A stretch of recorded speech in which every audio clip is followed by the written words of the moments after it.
Hello everyone and welcome to the Constructive Criticism Network. This network is here to help you improve at Magic the Gathering at every level. From Pauper Leagues to Top 1000 Mythic, we've got you covered. If you want to hear the entire network, head on over to our sponsor at PureMTGO.com, where you can hear each and every show, each and every week, and check out their sponsor, MTGO Traders, and tell them that the CCMTG Network sent you. Now sit back, enjoy the show. From YouTube, podcasts, and more, here's this week's episode from ConstructiveCriticism.com. Yeehaw! Howdy, y'all! Welcome to Pioneer Country. This is MTG Trailblazers.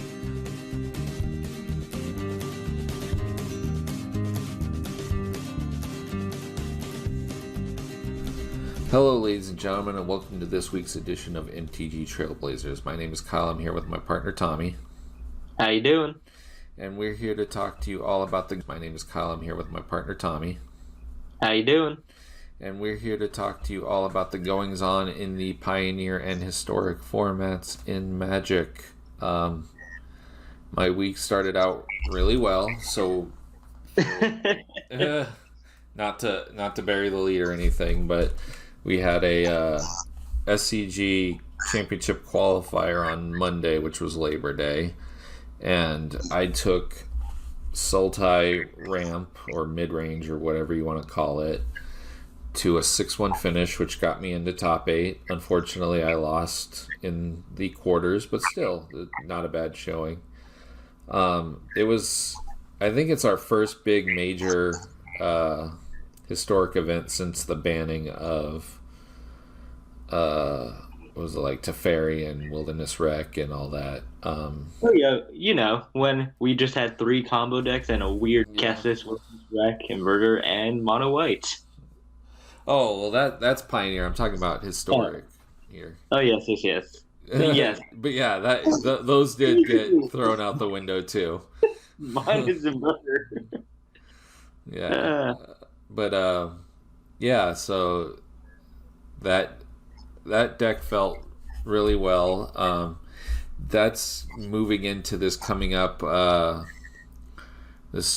weekend, where we have both the Mythic Qualifier weekend for Zendikar Rising, and we also have the Mythic Invitational, which I believe is going to be historic as well.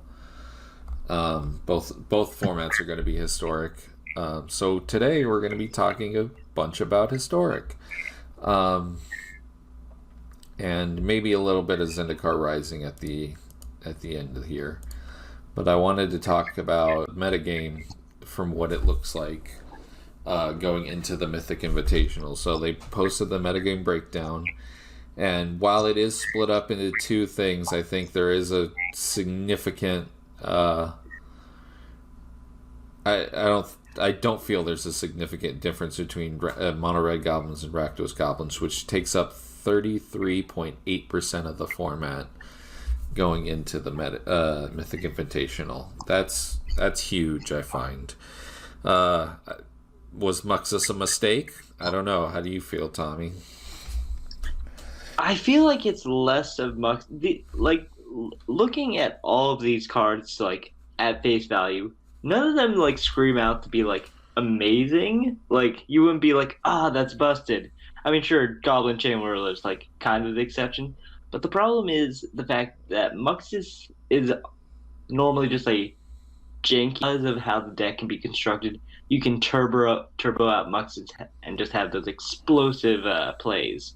So that's where I feel like the power comes from. Otherwise, if it doesn't like do its thing, or like other decks get a chance to like get a hold of the game, deck is like fine, but it's just like not. I don't know. I just feel like this deck is very powerful but fragile at the same time. Yeah, I played against it in the SCG event. Normally, Sultai mid-range, which takes up 16.9% of the Mythic Invitational meta. Normally that has a pretty bad Goblins matchup, but I was able to win out on the back of a lot of sweepers like Extinction Event and Cry of the Carnarium. Those two cards are really well positioned against the deck. I feel mono red goblins, that is, or goblins in general, is just it's able to grind really well with Muxus and Goblin Ringleader. And you're right, you can combo and turbo out Muxus really well with Skirk Prospector and such. So, it's obviously going to be the most played deck if it's consistently beating stuff like Sultai. And then the third place deck, which is 13.8% of the format, is Jund's Sacrifice. Now this is the deck that won the Star City Games tournament. Announcement received. Oop, that shouldn't have come through.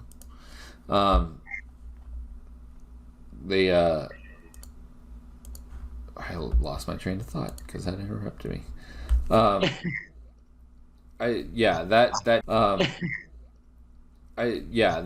deck won the tournament and was another big part of the format leading up. And what it basically is, it's basically just the Corvold sack deck from Standard not too long ago when Eldraine came out, and just using stuff like Thoughtseize now and better mana base to kind of, just turbo out Muxus or grind with like Midnight Reaper and Cauldron Familiar, stuff like that. Then you have stuff like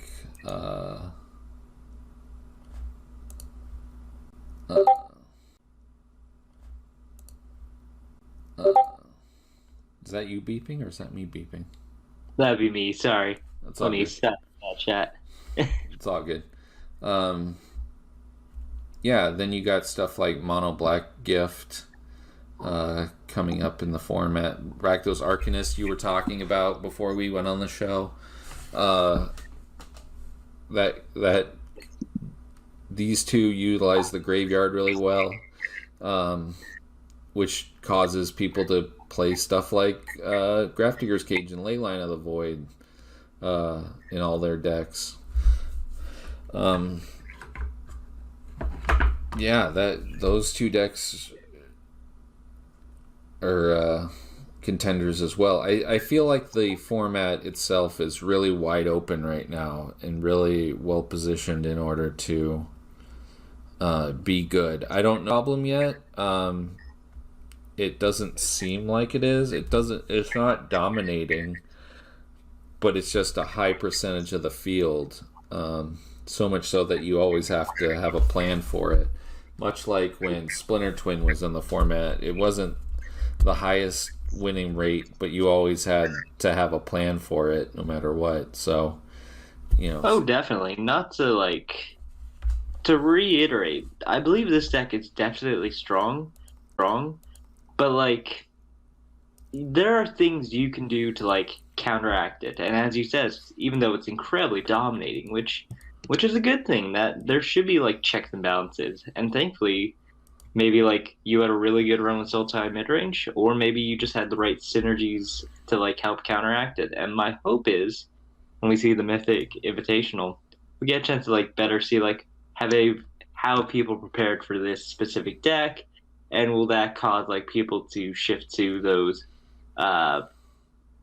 make those changes so they're better prepared for the Goblin matchup, but would that make other decks better? That's something I'm very interested to see how it develops both during the Mythic Invitational and post. Oh yeah. Yeah, it's I'm enjoying the format, doing a lot of testing because I have to play in the Mythic weekend coming up this weekend, so I've been doing a lot of testing with a group of guys, and we're analyzing where the format's going, we're analyzing what beats what. It's really in depth, and I feel like there's a lot of ways you can go. So it's that to me is the hallmark of a good format, in my opinion. It definitely is exciting, because even if you have a bad matchup, it doesn't feel unwinnable. Yeah. And like you said, that to me is a hallmark to a good format where like every game is playable and a lot of stuff is available to players. Yeah. So moving on. Any on. thoughts of Zendikar Rising impacting Historic? Now that we have this announced metagame. Yeah, there's a bunch of new interesting cards that could be impacting the format, such as the new Snapcast, not the Snapcaster, but the Seagate Stormcaller? Yeah, Seagate Stormcaller, the one that doubles the next spell. I could see that. Yeah. That could be played in stuff like Is It Phoenix and such, and it just gives advantage when you're playing an all spells deck. Yeah, Seagate Stormcaller. It's 1 and a blue with a kicker, 4 and a blue. And it's when Seagate Stormcaller enters the battlefield, copy the next instant or sorcery spell with converted mana cost 2 or less you cast this turn when you cast it. If Seagate Stormcaller was kicked, copy that spell twice instead, and you may choose new copies, targets for the copies. So it's kind of like Snapcaster, but not completely like Snapcaster. Where Snapcaster wanted you to cast spells before, this wants you to cast spells after. I don't know. This to me feels like a quote-unquote fixed version of Snapcaster, which is perfectly fine for Standard, and going to be awesome to play with in Pioneer, because let's just look at some of the cards that we have in Historic and Pioneer that are super sweet to cast. Lightning Strike? Yeah. Opt. Thoughtseize. Like, you can go off of this card. As you said, it could go in a spells deck. It could also go in like a Grixis control build. I don't know. I'm just super excited, and it's definitely something worth keeping an eye on, since the difference between this and Snapcaster is your graveyard isn't the key. So perhaps you could have graveyard synergies, but this card to help keep those synergies online, but still not be dependent on them. For example, maybe you could make a teamer build with Uro, for example. And the best part is those copies spells, for example. And the best part is those copies spells don't exile, so you're good to keep them in the grave, to reiterate the first point. Oh yeah, it's it'll definitely see play, I feel. Another one that I wanted to talk about, where is it? Is Magmatic Channeler. Now this is 1 and a red for a human wizard, as long as there are 4 or more instants and or sorcery cards in your graveyard, Magmatic Channeler gets +3/+1, and then you can tap it and discard a card to exile the top 2 cards of your library, choose one, and you can play it. Now this reminds me of stuff like Jace Vryn's Prodigy, where you're discarding cards to draw cards essentially, but this gives you a way to discard cards to add to stuff like Escape. You can discard a card, add to Escape, while still getting 2 cards that you can cast, and the choice of 2 cards is great, I feel. Yeah, honestly, it's kind of, on the other side, it's kind of like a red Tarmogoyf, where it's just like you can do your spell slinging stuff, and then after that resolves, hit them with a 4/4. That seems pretty good to me. Yeah, if you got this, will get to that 4/4 status real quick, I think. I don't know if this goes in like a red blue deck or like a red mono red deck, but it's definitely something that'll impact the format. I don't know if Historic or Pioneer is more, but I could see it being in both both formats. That is fair. Another Here's one. a card that I'm super. What's that? Here's a card I'm super looking forward to, and it's so dumb. Sure. Maddening Cacophony. 1 in the blue for a sorcery was kicker for 3 in a blue. Each opponent mills 8 cards. If the spell was kicked instead, each opponent mills half their library, rounded up. Yeah, we talked about how there was a mill theme in this format. No, what I love about this is it could theoretically become it is a 2-card combo when kicked with Brovik the Grand Diloquent from Jumpstart, the human advisor with whenever an opponent would mill 1 or more cards, they mill twice as many cards instead. Oh god, yeah, they just mill their whole library for 6 mana. Yeah. Oh yeah, please let me have that. Let's have a blue black like control deck. Just play nothing but Drown the Lock and Vantress Gargoyle. Oh, that'd be so sweet. There you go. That'll be something to play around with. You could, but we were talking about like Sphinx's tutelage and then Teferi's tutelage. Oh my! I've got some room to do for historic. Yeah, you can do something like that. Where is it the peer into the abyss, where you draw half your library and then they mill 2 cards for you. That does seem pretty sweet. Yeah. Another card that I really, really like that I think is it's a fixed scrap heap scrounger, but I still think it'll see play in some spot in the format is Skyclave Shade. It's one. Oh yeah, that. It's 1 in a black for a shade. It's got kicker 2 in a black. And it says Skyclave Shade can't block. God, say that 5 times fast. Skyclave Shade can't block. If Skyclave Shade was kicked, it enters the battlefield with 2+1/+1 counters on it, and it has landfall. Whenever a land enters the battlefield under your control, if Skyclave Shade is in your graveyard and it's your turn, you may cast it from your graveyard this turn.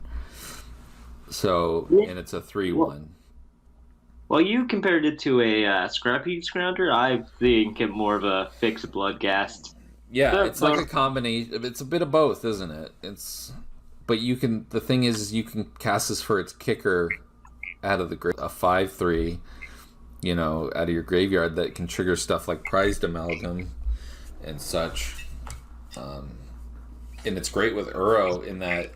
There's the Pioneer Dredge deck, the Dredgeless Dredge that runs Uro, and you play this with it, and then when Uro puts a land into the battlefield, you can just play this out of your graveyard for 2 mana. Yep. I will say, speaking of reprints, there are 2 that stand out. One's like playable, and the other's like, why? Alright, let me read this card and tell me when it gets bad. Wayward Guide Beast for 1 red. It's a beast for 1 red mana that's a 2/2. And haste. And whenever the thing deals combat damage to the player, return a land you control to its owner's hand. Card's bad. So cool. Don't. This card's a bit of a meme. It's like, Mom, I want Goblin Guide. No, we have Goblin Guide. Well, this is Goblin Guide at home. I'd rather have that like color shifted step links by far, just because that's so much better. They did color. Did you not see the color shifted step links? Oh no, that's what I meant. Like that card is amazing to me. Yeah. Sweet reprint, sort of, is Scoot Swarm. You saw that one? Is that a reprint? Sort of. The flavor text is definitely a reprint. Oh, okay. Scoot Swarm, 2 and a green for a 1/1 insect with landfall. Whenever land enters the battlefield under your control, create a 1/1 green insect creature token. Control 6 or more lands, create a token that's a copy of Scoot Swarm. Yeah, this could get out of hand really quickly if you're in a token deck and able to put multiple lands into the battlefield. Oh, I was just thinking, just slot this into a Golos deck and just go with it. In my opinion, this is like a fixed Field of the Dead effect for them, where it's just like, you just need to get out like one of them when you've ramped out, and then you just go to town with like Circuitous Root, Growthspire, Golos. Oh yeah. And unlike Field of the Dead, you can interact with this. Oh god, I just realized something. Imagine the timeline where like we have Scoot Swarm and Field of the Dead in the same same format with Hour of Promise. Oh god. Wow. Yeah. Oh. There's a lot of fun coming out of this set, really. Yeah. There's a good I don't know if it'll be Naya or green red or green or red white or whatever, but there's a landfall aggro deck that might see play. Fall aggro deck that might see play. It's got a bunch of good cards. It's got a new plated GOP, got the color shifted step links. Oh yeah. I'm definitely looking forward to Standard just because those cards alone could provide a very cool fast aggro deck. Yeah. Where's the rogue guy? The merfolk, where is he? Oh, the one with pseudo ninjutsu? Yeah, we got ninjutsu in the format now. Let me see where he's at. Zaris-san, the trickster. Yeah, Varys-san, the trickster. You got 3 blue black for Merfolk Rogue with Splash for a 4/4. Pay 2 and a blue, return unblocked attacking rogue you control to its owner's hand. Put Zarek on the trickster from your hand to the battlefield, taps and attacking. And whenever it does combat damage to a player, you may have put target permanent from an opponent's graveyard to the battlefield under your control. So it's Ink Eyes almost, kind of like I'm not 100% sure what rogues are in the format, but let me Scryfall. While you do that, I can list off some of the sweet ones that we have for that are in the set in general. Yeah. We have Nimble Trap Finder, which is like involves party, and if you have a full party, whenever it deals combat damage, draw a card. That's fine. You got the Shapeshifter Land Rogue. Currently in Standard from M21, there was that Thieves Guild one, the 1 black for a 1/1 splash, and if you had like 8 or more cards in grave, it gets +2/+2 and has Death Touch. Yeah. That can be sweet. Definitely rogue theme going on with a subsequent. Gonti's a rogue that you'd love to rebuy. You know, attack with a Gonti. Nobody wants to block a Death Toucher, and you flash this in and put your Gonti back in your hand that you can use again later. Oh yeah. Rankle's a rogue. That's a great rogue. Robber of the Rich. Yeah, there's a bunch of good rogues here, and I'm sure they'll add more as we go along. For sure. Yeah. They even have this sweet rogue lord from the set, Soaring Thought Thief. Blue and a black for a 1/3 flash flyer. As long as the opponent has 8 or more cards in the graveyard, rogues you control get +1/+0. Oh yeah. And for 1 or more rogues you control attacks, each opponent mills 2 cards. So this definitely seems like you could build like a Dimir Flash rogue deck, and that would be actually pretty sweet. Yeah. Oh yeah. Yeah, there's a bunch of cards. And then, of course, once the whole set comes out, I believe it all comes out Friday. So next week we'll probably do our top 5 cards to talk about. So yeah. So Tommy, you also sent me this thing called The List. You want to kind of explain what The List is? Alright, so let's go over. First, we have to reiterate the fact that Zendikar Rising is going to be hosting a totally new product called Set Boosters.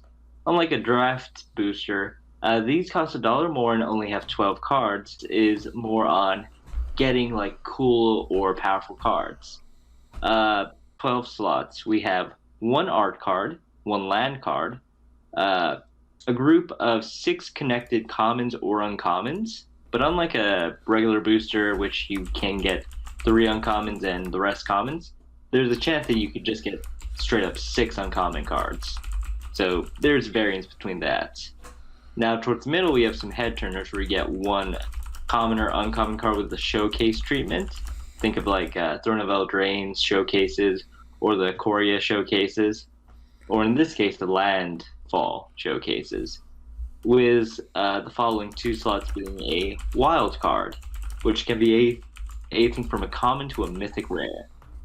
Finally, for your big finish, you have 1 guaranteed rare or mythic rare, and 1 foil, with the final card being a marketing card / token, but within each of those, you have a 25% chance that card is from the list. The list is a totally separate, we'll call it pseudo set, comprising of 300 cards throughout Magic's history. Think of it kind of like as a mini, if anyone played during Time Spiral where you get that time shifted card, same thing, except this is taken from all over the place. Let me list off some of the weirdo cards that you got. Nicol Bolas, Oubliette, Pact of Negation, Food Chain, Goblin Chieftain, Progenitus, Renin 6. A lot of these cards are like between like unplayable to, just made an additional $60 here. Regardless, I'm hesitant to see how well.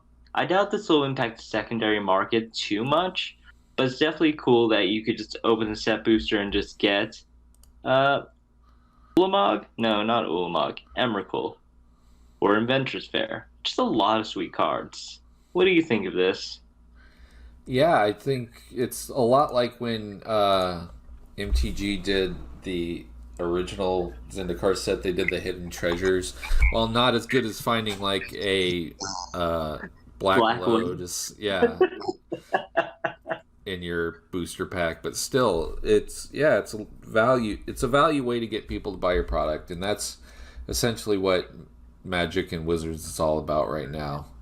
Is just getting people to buy their product. But I mean, that's never a bad thing. But the only thing is, I was like, where do you go from here? Like, they're gonna run out of ideas sooner or later. But for now, it's fine. It's fine. Maybe they just do this for the fall sets as like a big like gift to like the new standards to be like, hey, heard you play gift to like the new standards to be like, hey, heard you play standard. Want a Pact of Negation or a Cryptic Command? Yeah, right. I agree, but it is definitely cool that they've done something like this. And it's definitely cool that they've reprinted some of the more tougher to find cards, even if some of them are just like really bizarre. Like, not sure how many people wanted a Godsire or a Brothers Yamazaki, but I'm sure they'll take a Gideon Elliott. I know some people in Commander want those Brothers Yamazaki. A lot of people want reprints of stuff in old sets, I guess.